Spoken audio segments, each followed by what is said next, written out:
So in this video we're going to go over surfaces of revolution. So the idea is going to be in three-dimensional space we can take what we call a generating curve, for example in red right here, a generating curve, and then we can revolve that curve around an axis. So in the picture here we've got a curve that's getting revolved around the x-axis.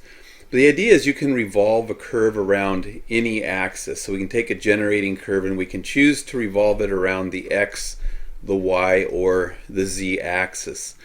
And if we revolve around the z axis, we're creating circles with respect to the x, y plane. And what we want to remember from trigonometry and pre-calculus is that circles in the xy plane are represented with x squared plus y squared, and then we equal the square of the radius.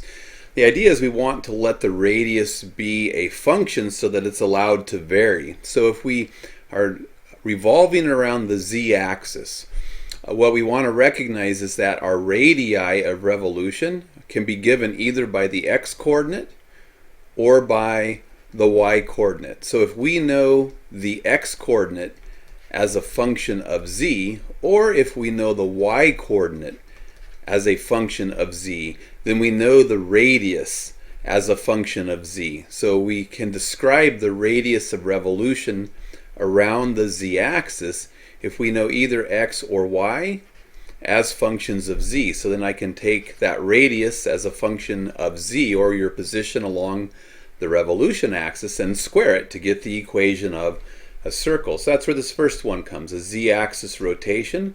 You get x squared plus y squared, circles with respect to the xy plane, and the radius as a function of z, where z is the axis about which you're revolving.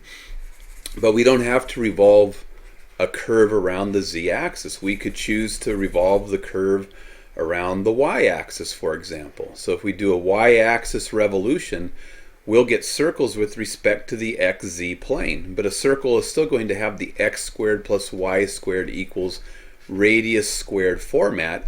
And what we would want to recognize is that we can describe the radii either with the x or the z coordinates. So if we know x as a function of y, then we know the radius of revolution.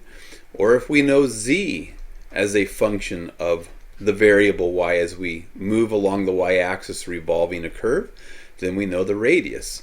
And we'll just call it the radius as a function of y, which can be given either by the x or the z coordinate on a y-axis revolution. So we get x squared plus z squared if we're doing a y-axis revolution, equaling the radius squared, where the radius will be some function of y. And lastly, we could play the same game, but we could choose to revolve around the x-axis. So we could do x-axis revolutions. And if we did that, we would get circles with respect to the xz plane. And circles just look like, in the yz plane, they just look like y squared plus z squared. So you get a circle with respect to the yz plane. And then the radii are either going to be the y coordinates or the z coordinates. So if you know either y as a function of x or z as a function of x, then you know the radius as a function of x, the axis about which you're revolving. So this is the general idea. If we're going to revolve a line around a axis, we're going to get circles of revolution, and then we just need to remember how to describe a circle, and we know that the sum of the squares will equal the square of the radius. So for example, find the equation of the surface formed by revolving the graph of y equals 1 over z about the z-axis. So if I'm thinking about a three-dimensional coordinate system, here it is, here's x, y, and z, and I have y equals 1 over z, which is going to be an equation in the yz plane. I can think about graphing this in the yz plane. So in the yz plane, y equals 1 over z would look like this. It would come sweeping along the y-axis this way. And I would need to extend out the yz plane. There's going to be a part of that graph that sweeps down like this. So that's what the equation would look like in the YZ plane.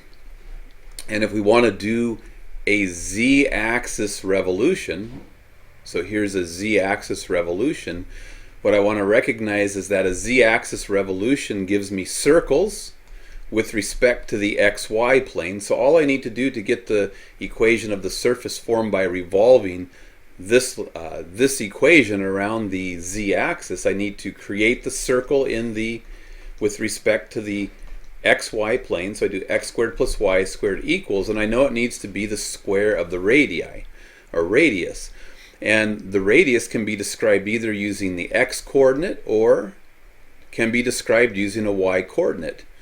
So the y would be a radius with respect to a z-axis revolution, or the x coordinate at any given position would be the radius with respect to a z-axis revolution. In this case, we already have an equation solved for y, so it makes sense to use y as the z-axis radius. So you're really putting in x squared plus y squared equals y squared, but y is a function of z, the axis of revolution. So we replace our radius y with its description as a function of z, and then we can square things out, and we get the equation of revolution of this line about the z-axis. So another example, find the equation of the surface formed by revolving the graph 9x squared equals y cubed about the y-axis.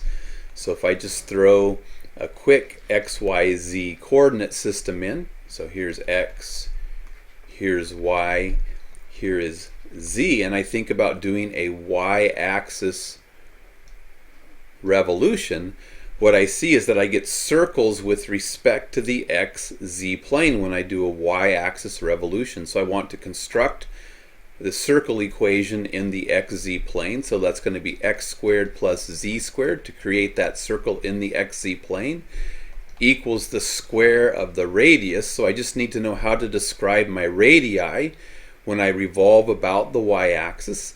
And the radii can be either given by the z coordinates as I revolve around the y-axis, or the x coordinates as I revolve around the y-axis. So I either need to know x as a function of y, or I need to know z as a function of y. And if I know either one of those two things as a function of y, then I know the radius of revolution as a function of y. And in this case, I have x and y sitting here, so it's going to make sense to solve this for x and get x as a function of y to describe my radii of revolution. So I take my 9x squared equals y cubed, and I solve it for x, so we get x squared equals y cubed over 9, and this is going to be the square of the radius. So I could actually just replace this with x squared,